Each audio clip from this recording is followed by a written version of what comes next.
Saya tidak peduli siapapun Anda. Anda pernah bermaksiat, Anda pernah berbuat salah. Kita manusia yang tidak luput dari dosa. Tapi saya ingin berikan tawaran dari Al-Quranul Karim. Quran surah keempat An-Nisa ayat 100, posisi paling kiri sebelah bawah.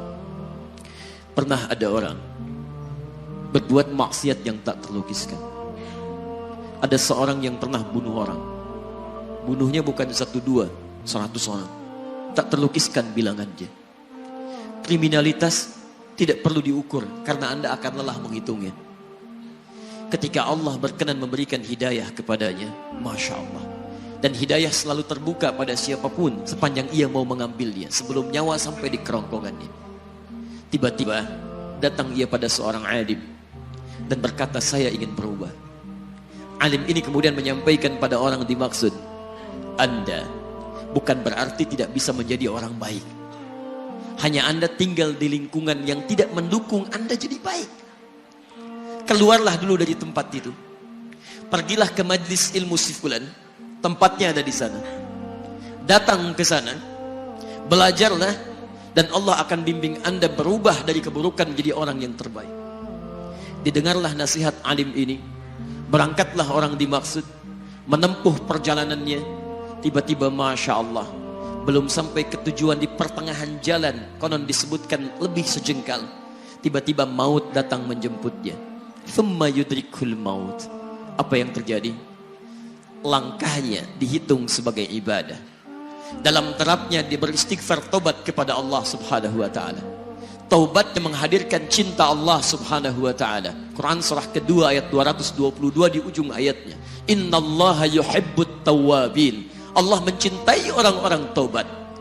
Dan cinta Allah menghadirkan ampunan bagi seluruh dosanya. Quran surah ketiga Ali Imran ayat 31, paling kiri sebelah atas. Qul in kuntum tuhibbunallaha fattabi'uni yuhibbukumullah. Allah cintai orang yang mau taat pada Rasulnya. Lihat, ketika Allah mencintai seorang hamba, wa yaghfir lakum dzunubakum, Allah ampuni seluruh dosa-dosanya. Derap langkahnya menghadirkan istighfar, taubatnya menghadirkan cinta Allah menghadirkan seluruh ampunan bagi dosa-dosa yang ia miliki. Maka apa yang terjadi? Di tengah perjalanan maut menjemputnya, thumma yudrikhul maut faqad waqa'a ajruhu 'ala Allah. Dan pahala diberikan kepada orang tadi. Di jalan, maaf, maut datang, taubat diterima, dosa diampuni, dan amalan didapati dengan derap langkahnya. Maka apa yang terjadi?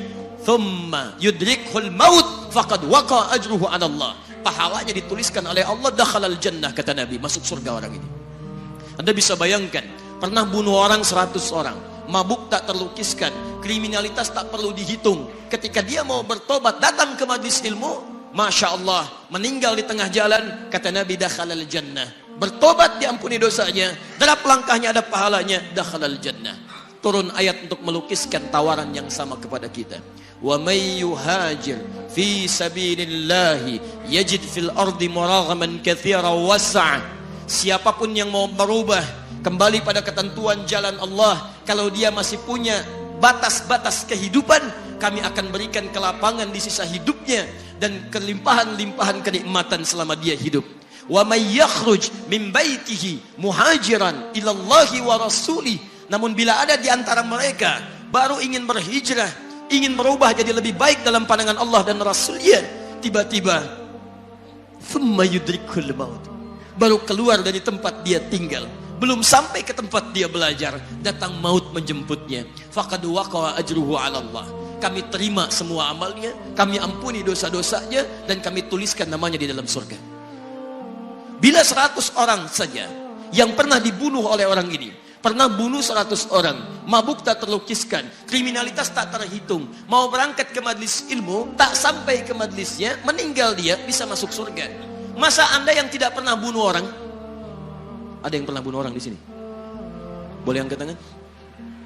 Ada polisi di sini, langsung saya sampaikan insyaallah. Anda gak pernah bunuh orang, Anda tidak pernah mabuk, Anda tidak pernah berbuat kriminalitas seperti orang dulu. Salah, wajar, tapi pintu tobat terbuka untuk kita semua. Masya Allah, bedanya dengan orang tadi belum sampai ke majlis ilmu, Anda sudah hadir di dalamnya, langsung di rumah Allah, diberikan tempat yang terbaik, dan kita akan belajar. Kalau dengan semua ini belum mempermudah Anda ke surga, dengan cara apa lagi Allah mesti mengantarkan Anda ke surga? Kalau dengan duduknya Anda di sini belum mau juga bertobat, dengan cara apa lagi Allah harus membimbing Anda bertobat? Kalau dengan seperti ini belum juga Anda taat kepada Rasul, dengan cara apa lagi Allah mesti meyakinkan Anda untuk taat kepada Rasulullah SAW? Karena itu teman-teman sekalian, mari kita pelajari ilmunya, dan dengan ilmu itu akan membimbing kita insya Allah kembali kepada Allah sampai mengajak keluarga kita ke surga insya Allah.